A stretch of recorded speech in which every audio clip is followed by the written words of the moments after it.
Halo semuanya para pecinta anime Baki, tanpa basa-basi lagi, mari mulai lanjutan pembahasannya. Meski dihajar tapi selama ini Yujiro Hanma telah merasakan kebosanan setengah mati, bahkan muak menjalani kehidupannya. Hal itu disebabkan dirinya telah berada di puncak dunia tanpa ambisi lain yang bisa dituju. Meski tanpa ambisi, tapi tak ada jalan lain selain melangkahkan kakinya mencari jalan. Bagi sosok seperti Yujiro, hidup tanpa tantangan adalah tragedi dan kemalangan. Tak ada siapapun yang bisa memahami dirinya disebabkan mencapai kekuatan melampaui batas sekaligus hidup tanpa mimpi.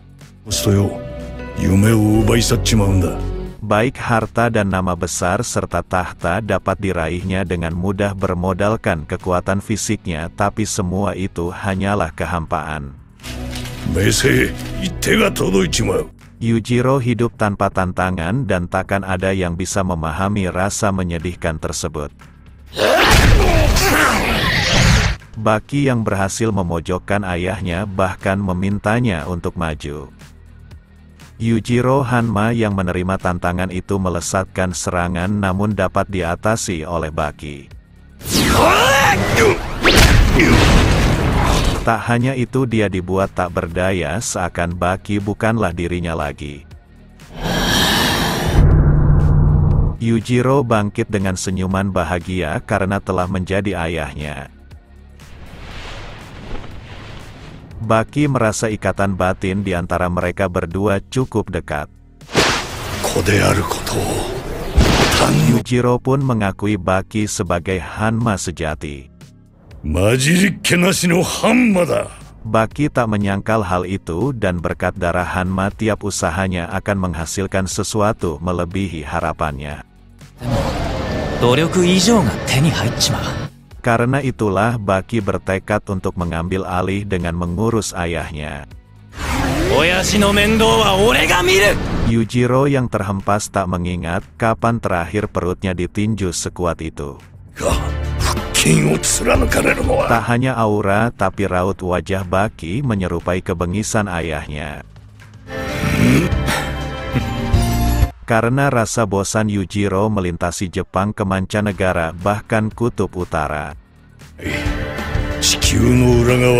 Dia bermain-main dengan atlet dan para ahli bela diri, bahkan binatang buas maupun senjata. Baik para kriminal dan militer, bahkan pemerintah dunia sekalipun. Tapi siapa sangka mainan yang paling menyenangkan sangat dekat dengannya. Sumber kebahagiaan yang dicarinya selama ini adalah bagian dirinya sendiri, yaitu putranya. Kemudian Baki menanyakan apa yang terjadi ketika anak-anak diberi mainan. Mereka akan memainkannya lagi dan lagi sampai mainannya rusak. Baki yang selalu dianggap mainan oleh ayahnya, kini seakan ingin bertukar peran. Ungkapan itu mengejutkan semua orang karena Baki ingin bertarung hingga salah satu dari mereka mati. Di saat yang sama Kazue datang dan muak melihat mereka bertarung lalu kembali bercengkrama. Jika ingin serius, maka mereka seharusnya melakukannya dan berhenti saat merasa cukup karena pertarungan bukanlah persaingan. Baki merasa ayah dan anak sudah sewajarnya mengobrol dan bercengkrama. Dia merasa beruntung karena ada permainan dalam sebuah keluarga karena kebanyakan teknik yang digunakannya dapat terwujud karena lawannya adalah ayahnya sendiri. Di sela itu Yujiro Hanma datang menyerang dan Baki menyambutnya menggunakan jari-jarinya hingga membuat Yujiro tak bisa menjaga keseimbangannya. Meski Yujiro terkena teknik Aiki, tapi saat tubuhnya melayang dia masih bisa melesatkan tendangannya. Baki yang berhasil menangkisnya membuat aspal retak disebabkan tekanan tendangan itu. Baik Baki dan ayahnya saling menganggap sebagai pemuas keegoisannya. Duel ayah dan anak itu sudah setingkat dewa dan para polisi akhirnya ikut menyaksikan pertarungan tanpa menghadap warga lagi. Mereka semua merasakan hal yang sama, yaitu melihat puncak kekuatan dari kekuatan murni. Yujiro mengatakan kepada Kazue jika dia harus menjadi wanita yang didambakan kenikmatannya. Yujiro tak peduli apa putranya sudah menikmati Kazue sepenuhnya atau belum, tapi yang pasti kekuatan Baki telah meningkat. Yujiro bahkan mengucapkan terima kasihnya karena peran seorang wanita sangat penting. Saat Kazue berbicara, Yujiro menganggap waktunya telah habis. Bahkan Baki sendiri pun menyuruh bersembunyi jika tak ingin terluka. Dalam sekejap mata keduanya telah menyerang. Semuanya menyadari jika akhir dari pertarungan akan segera terwujud. Lautan manusia yang berkumpul dan terus berdatangan sangat ingin melihat potensi yang telah hilang dari tubuh dan hidupnya sebagai seorang pejuang. Mereka semua hanya ingin menyaksikan kebarbaran seorang manusia berkekuatan dewa. Mereka punya prestasi akademis dan jabatan hingga penghasilan layak, tapi sebagai imbasnya mereka kehilangan kekuatan murni. Pertarungan Baki dan ayahnya sudah berlangsung beberapa jam. Mata semua orang mulai terbuka di mana pertengkaran ayah anak bukanlah konflik melainkan bentuk keharmonisan. Bahkan mereka seharusnya menjadikan hubungan ini sebagai panutan yang layak oleh semua orang tua dan anak. Baki yang telah berada di pundak ayahnya dapat merasakan tengkoraknya yang baru pertama kali disentuhnya. Baki berkesempatan melampiaskan semua hasil latihannya dan semua serangan dapat diterima oleh ayahnya. Setelah cukup lama berjalan, Yujiro merasa saatnya telah tiba. Baki pun turun dari bahu ayahnya dan tanpa peringatan melancarkan serangan. Yujiro yang bangkit dengan gaya tak lazim terus disambut dengan serangan. Tapi semua itu tak terlalu berdampak, bahkan menyerang kembali dengan memukul kepala kecil putranya. Serangan itu seperti yang pernah dilakukannya pada wajah ibu Baki. Tak hanya sekali, tapi Yujiro terus mencoba meremukkan wajah putranya secara brutal. Sementara itu di Mesir, Profesor Chris menyimpulkan jika relief lukisan menakjubkan berukuran raksasa adalah cerita bergambar. Pada lukisan terakhir terlihat orang tua dan anak yang dikelilingi oleh semua orang dengan usia serta ras dan gender beragam yang seakan memuji ayah iblis itu. Meskipun Baki tak bisa mendengar karena telinganya telah rusak, tapi Yujiro ingin dia memperhatikannya karena sekarang bukanlah kelanjutan dari pertarungan sebelumnya. Yujiro berniat mengakhirinya sambil mengepalkan tangan putranya. Baki kembali teringat di mana ayahnya menyebut tangan manusia adalah perkakas sesungguhnya. Tiap jari bisa berfungsi seperti berbagai macam benda dan yang utama menjadi senjata mematikan layaknya palu dan mata pisau bahkan tombak. Yujiro mengajarkan bagaimana putranya harus mengepalkan tinjunya dengan baik seakan menggenggam kekuatan.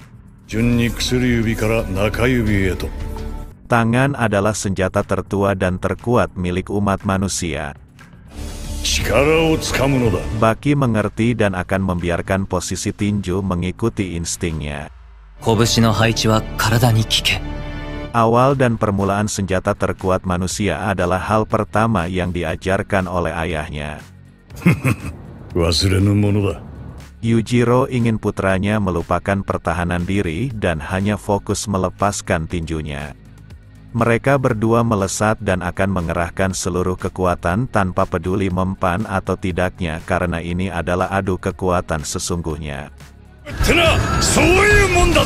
Bunyi hantaman itu membuat semua telinga orang kesakitan. Baik Baki dan ayahnya mendapat pukulan hingga tubuh mereka dipaksa mundur. Keduanya penuh kegilaan tanpa pertahanan meskipun titik vital mereka terbuka. Ini bukan lagi seni bela diri maupun olahraga tarung tapi adu kekuatan dan kejantanan. Di saat yang sama seseorang menerobos barisan dengan tangisan. Pria itu bahkan berlutut dengan terus menyebut sang raksasa yang tak lain adalah Yujiro Hanma. Tak hanya itu, kemunculan orang asing yang banyak membuat semua orang kebingungan. Sementara itu, hantaman menggema dari pertarungan ayah anak yang penuh kebrutalan. Meskipun dipukul sekuat tenaga, tapi mereka tak mundur selangkah pun. Oliva sendiri tak menyangka adanya seseorang yang berani adu jotos dengan monster seperti Yujiro Hanma. Shiba yang bersama Hanayama pun terpukau menyaksikan kegilaan dan keberanian Baki. Orochi menyadari pertarungan akan berakhir setelah adu jotos itu usai. Di masa lalu kerumunan orang lemah yang tak berdaya telah berdiri seorang monster yang disebut Sang Iblis. Di belakang Yujiro Hanma selalu ada kerumunan orang lemah dan di sana juga telah berdiri prajurit kuat yang kejam. Yujiro Hanma terlibat dalam pertarungan dan menunjukkan jika sosoknya tak terhentikan oleh keadilan dan kejahatan. Karena dia adalah wujud kekuatan yang maha dahsyat. Pada akhirnya negara Amerika menyematkan nama Yujiro sebagai sang raksasa hingga presiden gemetar ketakutan sambil bersembunyi di balik Tuhan. Sementara orang-orang lemah yang penuh keputusasaan menyembah musuh terbesar negara Amerika dan memujanya seakan dia malaikat. Tak butuh waktu lama ring arena ayah anak itu makin mengecil. Medan energi yang hampir berakhir membuat penonton menghampirinya dengan keinginan melihatnya lebih dekat. Semua orang ingin mengukir momen menakjubkan dalam benak mereka, di mana tinju sang putra dan sang ayah menghantam tubuh mereka berdua. Pukulan dahsyat membuat kaki ayah anak itu mencari titik pendaratan paling efektif. Perseteruan keluarga itu disiarkan dengan segala cara hingga membuat seluruh negeri menyaksikannya. Di saat yang sama Jack Hanma tampak murka karena dirinya pun pantas untuk melawannya. Di tengah pertarungan Yujiro seakan menunjukkan keperkasaannya atau kesombongannya. Di mana dia hanya membuka lengannya selebar mungkin untuk menerima serangan. Baki terus melayangkan pukulan bertubi-tubi tanpa henti dengan kebrutalan mutlak. Baki merasakan tinjunya menghajar ayahnya dan hanya tinju yang mati rasa menghubungkan mereka. Tapi tetap saja Baki terus mempertanyakan apakah dia benar-benar meninjunya atau sebaliknya. Wajahnya yang perkasa itu bahkan tak bergeming dan tinju yang menghubungkan ayah anak itu seperti sang anak yang memeluk ayahnya. Setelah cukup lama menerima pukulan, Yujiro menghentikan Baki dengan menangkap tubuhnya.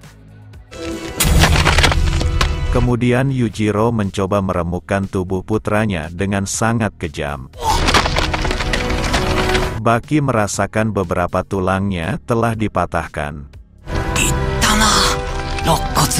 Serangan telak itu membuatnya tak berdaya lagi dan tergeletak di aspal. Walau tak tampak dari luar, tapi kerusakannya sangat parah. Tiap bagian wajahnya telah retak dengan sangat mengerikan. Tulang hidungnya remuk serta rahang atas yang patah. Gigi depan serta belakangnya ikut retak, bahkan banyak hilang dan rusak. Kedua gendang telinganya pun pecah. Tulang leher terkilir di kedua sisi lebih dari 30 derajat diiringi ke-6 tulang iganya patah. Tulang sendi pergelangan kedua tangannya meradang. Tulang kedua kakinya pun agak terkilir menunjukkan kerusakannya. Secara keseluruhan tubuhnya mengalami pendarahan mengerikan, baik otak dan organ dalam yang berbahaya. Berbanding terbalik dengan Yujiro Hanma yang hanya berdarah pada hidungnya. Semua orang memberikan jalan sambil mengucapkan terima kasihnya karena menyajikan pertarungan hebat. Di sela itu Yujiro tiba-tiba saja merasakan serangan pada wajahnya. Saat dia menjauh, Baki melayangkan tendangan samping pada kepalanya. Meskipun Baki terkapar, tapi semangat juangnya terus melayangkan serangan. Walau terkesan akan semangat juang tinggi milik Baki, tapi Orochi tak sanggup melihatnya. Yujiro meminta Baki berhenti melakukan kegilaannya. Lalu Yujiro terlihat melakukan sesuatu dengan kedua tangannya. Penonton dapat melihat dengan jelas jika Yujiro memotong tofu di telapak tangannya. Tak hanya dia mengiris daun bawang, bahkan menyajikan hidangan kesukaannya. Dia telah berhasil membuat sup miso dengan tofu sambil meminta putranya untuk bangun. Baki yang tak berdaya akhirnya bangun karena waktu makan bersama yang pertama dan terakhir dimulai. Meski hanya sup, tapi Baki merasa ini lebih dari cukup. Baki akhirnya membuat Yujiro memasak untuknya seperti keinginannya. Keakuran itu membuat semua orang tercengang. Bahkan ayahnya memperlakukannya dengan sangat baik, seakan dia putra kesayangannya. Baki merasa makanan itu sangat lezat, hanya saja terlalu asin. Bukannya marah, Yujiro malah tersenyum dan menyebut Baki tidak tahu rasa sup miso yang sebenarnya. Baki pun meminta ayahnya untuk menikmatinya bersama. Tapi Yujiro menganggap hal itu konyol karena semuanya hanyalah kebohongan yang bahkan tak memiliki rasa seperti air. Karena ayahnya tidak mendengarnya, Baki melakukan hal gila dengan melemparkan meja. Baki telah sepenuhnya membalas perlakuan ayahnya saat perjamuan di rumahnya. Lalu Baki mengucapkan selamat kepada ayahnya. Yujiro segera berdiri dengan kedua tangan di saku menunjukkan kesombongannya. Bukannya marah, dia malah kegirangan dan mengakui jika sup miso buatannya keasinan. Padahal awalnya dia berniat menjahili putranya, tapi malah ketahuan. Dia sadar Baki melempar meja untuk melindungi martabatnya. Bagi Yujiro, parameter termudah mengukur kekuatan adalah memenuhi keegoisannya. Baki telah membuat pria terkuat di bumi berdiri di dapur dan belum pernah ada yang melakukannya. Maka dari itu, Yujiro akan memberikan gelar terkuat di bumi kepada putranya. Semua orang sangat terkejut hingga menimbulkan gema teriakan yang menyebut Baki adalah sosok terkuat di bumi. Namun Baki menganggap orang yang berdiri paling tinggi dan menunduk melihat lawannya adalah pemenang sesungguhnya. Ayahnya telah pergi dan saat itu dia telah dikalahkan dan mengakui hal tersebut. Semua orang sangat puas akan akhir tersebut di mana anak terkuat baru saja mengakui kekalahannya. Entah terbawa suasana atau bukan, tapi sang ayah menyerahkan gelarnya dan sang putra menyerahkan kemenangannya. Di saat yang sama Tokugawa tiba dan mengumumkan kepada semua orang jika pertarungan telah berakhir. Dengan mata dewanya, Yujiro dapat melihat jika kesehatan Tokugawa membaik karena merasakan kebahagiaan dari pertarungan. Perkelahian ayah anak itu pun berakhir dengan Baki yang digelar sebagai anak terkuat di bumi dan Yujiro Hanma tetaplah makhluk terkuat di atas segalanya yang membuat anak terkuat mengakui kekalahannya.